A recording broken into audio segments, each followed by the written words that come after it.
Hello friends, बरायबाय Bodo Job Info official YouTube channelआव आसा खालामो गासैबो नोंथांमोना मोजां दङ। दा भइस एसे आलादा खोनागोन मानो होनोब्ला गोबां गगा मोनगासिनो दङ। दा जियानो जा Gr.3 डिसकास खालामगोन BTC साख्रि प्लास Gr.4 oral टेस्टनि सायाव।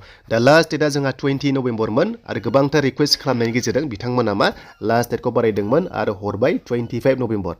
स' बेखायनो जायफ्रा दासिमबो एप्लाइ खालामनो हायाखै नोंथांमोना खालामदो। नैबे साननै सानथामनि गेजेरावनो नोंथांमोननिया लास्ट डेटआ जोबसिगोन नालाय बेखायनो दिनै जाबाय 23। बे साननै सानथामनि गेजेराव नोंथांमोना फर्म साबमिट खालामनांसिगोन। डाइरेक्ट अफिसाव थांनानै नोंथांमोना Gr.3 आव साबमिट खालामनो हागोन। HS लेभेलनि एक्सट्रा दंखायो, बेनिफ्राय डिग्री लेभेलनि एक्सट्रा दंखायो पस्टआ। स' बेखायनो नोंथांमोना जेराव एलिजिबल जायो बेयावनो खालामनो हागोन आरो।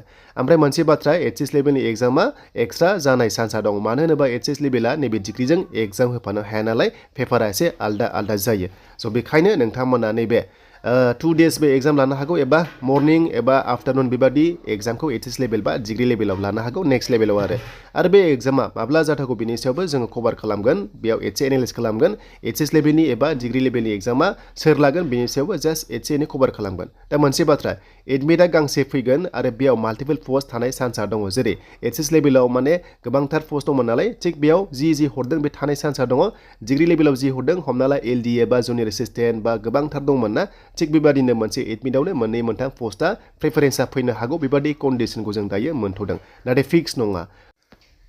दा बेखायनो जायफ्रा गोसो दङमोन लास्ट डेट 25 नभेम्बर दा खालामदो। आरो बे एग्जामा माब्ला जाथावगौ होनोब्ला जों जास्ट बेयाव एनालाइज खालामनो हायो। मानो होनोबा जोङो रेडि जानाया जोबोर मोजां, गोबां स्पिड जानो हागौ एग्जामा आरो थाब साख्रि मोननो हागौ बेबादि कन्डिसनखौ नुदों।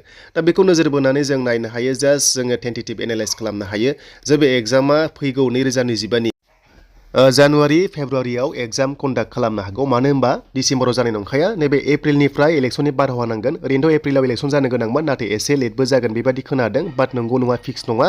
जायखिजाया जानुवारि फेब्रुवारियाव एग्जाम जानाय चान्सआ दङ। मानो होनोबा जायखिजाया सरकारा इलेक्सननि सिगां साख्रि होनायखौ जों गोबां नुबोदों। बेखायनो जिखुनु जाया आसामानो जा बा स्टेटआनो जा बा नेसनेल जा बेबादि साख्रि होयो आरो। स' दानिया फैबाय जोंहा Gr.4आव अदालगुरि, बाक्सा आरो तामुलपुर Gr.4 oral टेस्टआ जागासिनो दं। दिनैहाय 3rd डे, दिनैजों 3 days जासिगोन आरो गोबांथार केन्डिडेट जादों। मेक्सिमाम जादों, एबसेन्टआ गोबां खम आरो बेयाव नोंथांमोना class 10 pass, HS pass, degree pass गासैबो क्लास 8 पास बाइबा टेस्टखौ होदों आरो। दा बेयाव माबादि कुइसन BTC नलेज सोंदों होनना गोबां सर्सआव मोन्दों। आसाम नलेज गोबां सोंदों आरो लोगोसे नेसनेल बे मोनथाम टाइपनि कुइसना मेक्सिमाम सोंदों होनना बुंदों। आरो ओरैबादि सोंदों जे फरायनायनि सायावबो सोंदों, क्लास 8 पास, 10 पास, बेनिफ्राय 12 पास आरो लोगोसे डिग्री पास। जायफ्रानोखि गिदिर फरायनाय बिथांमोनखौहाय बांसिन गोरा सोंदों। बेबादि गोबांथार फोरमायदों केन्डिडेट्सफोरा। स' बेखायनो मोजां प्रिपेयार जाना थां जाहाथे नोंथांमोना बाइबा टेस्टखौ एक्सेलेन्ट खालामनो हायो।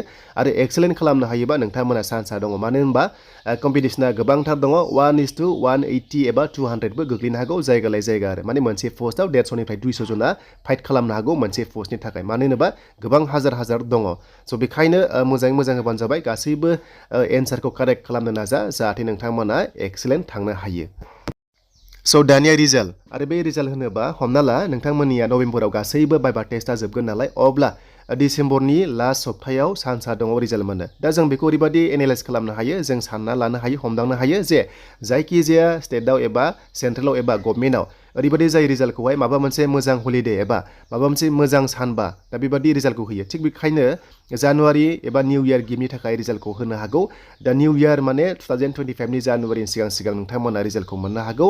दा बेखायनो रेडि जाबानो जाबाय जाहाथे मोजां बेस्ट पारफरमेन्स नोंथांमोना बाइबा टेस्टआव होनो हायो आरो गोदान एचिभमेन्ट खालामनो हायो। निउ इयाराव नोंथांमोना जाहाथे एपइन्टमेन्ट लेटारखौ मोनोबा गोबां मोजां जागोन, गोबां हेपि जागोन। दा बेखायनो आसा खालामो थाबैनो रिजाल्टखौ होथों। नैबे मास मोनसेनि गेजेराव होनो हागौ बायदि कन्डिसन, बाट अफिसियेलि नङा। बेखायनो डिसेम्बराव फैयोब्ला जोबोर मोजां जागोन रिजाल्टआ। दा बेनो देन इन्टारभिउनि माखासे सर्ट भिडिअ नायदो। नोंथांमोना माखासे क्लिप नायनो हागोन जे माबादि लाइन जादों।